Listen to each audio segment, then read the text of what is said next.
May the words of my mouth and the meditations of our hearts be acceptable to thee, O Lord, our strength and our Redeemer. Amen.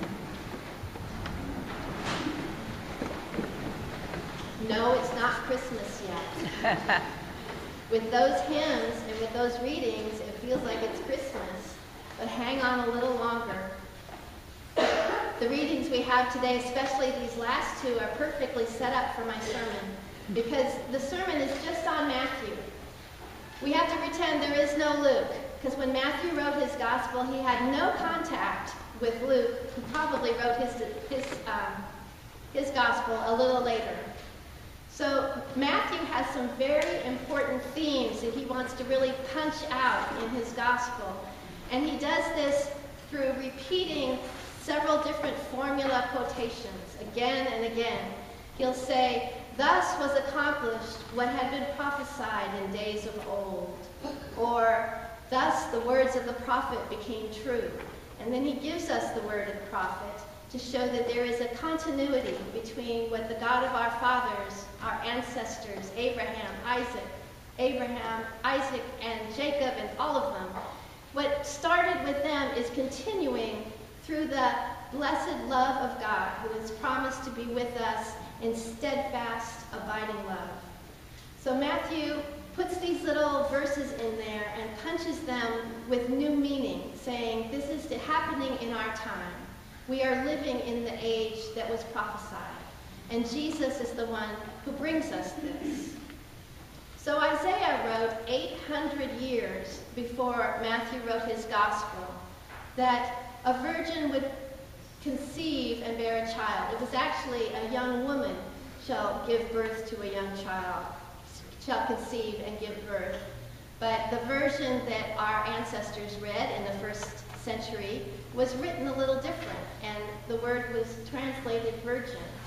But actually, the original Hebrew said a young woman. So either way, a virgin or a young woman shall conceive. Matthew took that as Mary. But unlike Luke, Mary doesn't have an angel appear to her. They don't go to Bethlehem and look for a place to stay and turn away from all the inns. They don't go to a stable. There's no animals. There's no shepherds. This is Matthew's nativity, and it's very stark. And the star of his nativity scene is Joseph. Now, I don't know about you, but when I was a little girl, my nativity set didn't include a Joseph figurine. In fact, I collect nativity sets. And most of my nativity sets don't have Joseph. Yours? You do. Well, count yourself lucky. We have Joseph as the star of this nativity scene because he is the one who is confronted with this news that his betrothed is pregnant. Now, this was shocking news in the first century. And add to that Matthew's telling us that Joseph was a righteous man. This means he was a good, Jewish, faithful servant of God. He followed God's law to the letter. He said his prayers. He loved the Lord his God with all his soul, and he followed the rules of the village. He was a very upright and upstanding gentleman. The way betrothal happened in those days was not quite how we imagine it today. It wasn't just an informal getting engaged with the ring that happens between the couple. It was a very public event, and a contract was written out. It was actually like the first part of our marriage ceremony.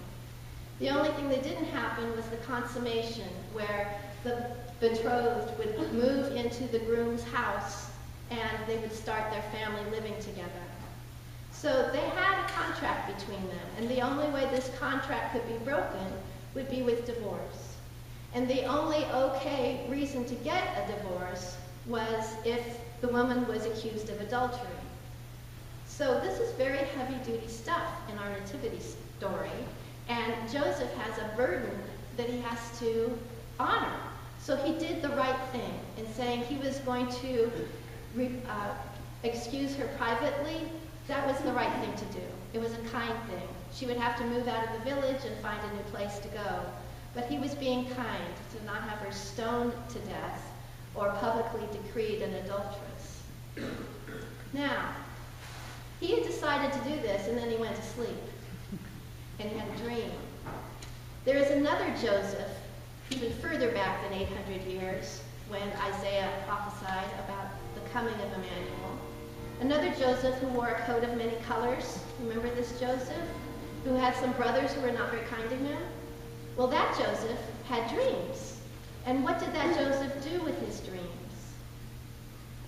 He believed them. He told them, he shared them, and nobody else believed them but him. He went down to Egypt.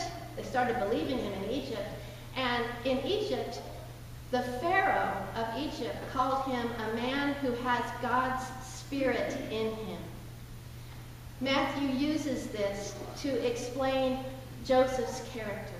Joseph also has the Spirit of God in him because he has a dream and he knows its origin. He knows where the Spirit of God is moving. It's moving within his dreams. And the dream is unequivocal. You take Mary as your wife. And you, Joseph, you named him Jesus. You see who named him Jesus in Luke's version? Mary names him Jesus. Matthew says, no. Joseph, you named him Jesus. So we don't know where he was born. Matthew just says, she gave birth. That's the nativity story. That's it. She gave birth, and what did Joseph do? He followed through what the angel told him to do. He said, his name is Jesus. So now we have these two names. Isaiah prophesied that the Lord would be in our midst again, that the virgin would conceive and bear a child, and his name was Emmanuel. Emmanuel means God with us. So hold that on one hand. Jesus means Yahweh saves. And the way it's pronounced in the Hebrew dialect of the day was Yeshua. Yeshua saves. Emmanuel, God is with us. What Matthew wants us to know about this extraordinary child is that in the body of Jesus dwells the God of our ancestors, the God of Abraham, Isaac, and Jacob. That God is dwelling in this child Jesus. And this child Jesus' primary role in the Gospel of Matthew is to forgive sins. So God being with you and Yeshua, God saves, Emmanuel, that is the forgiveness of God. It's the primary characteristic that Matthew wants to pound home to us. We are about to have a baptism in a few minutes. And at the baptism, we are at the junction of the Hebrew Testament and the New Testament, where Jesus himself went down to the water to be baptized.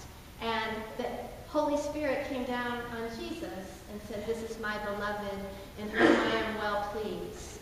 Listen to him. This is what we need to listen to.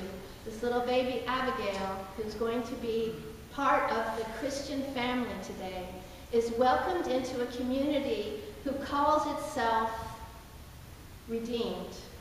We're redeemed in those same names that Jesus has of his own, Emmanuel and Yeshua. We have God with us. We are God saves. Because when Jesus gave us the Holy Spirit, we became that forgiving essence of God, the same God of our ancestors, Abraham, Isaac, and Jacob. We are the ones who look with compassion on everyone else who's in the family of God. We are the ones who know that our own sins are forgiven, that all it's ever asked of us is to turn and put our hands out and say, please forgive me.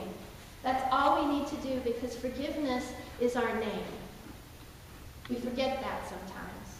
We think we're named after Christ. Well, we are. But Christ's name carries with it the power of God. And this power of God is our responsibility to convey to each other by knowing that I will forgive you no matter what. And I know that you will forgive me no matter what. And that binds us together in a contract that surpasses anything that happens on earth. We are the carriers of love. We are the givers of justice. We redeem people by our love and our forgiveness. And we welcome a brand new soul into this circle of love and forgiveness. Let us rejoice. Amen.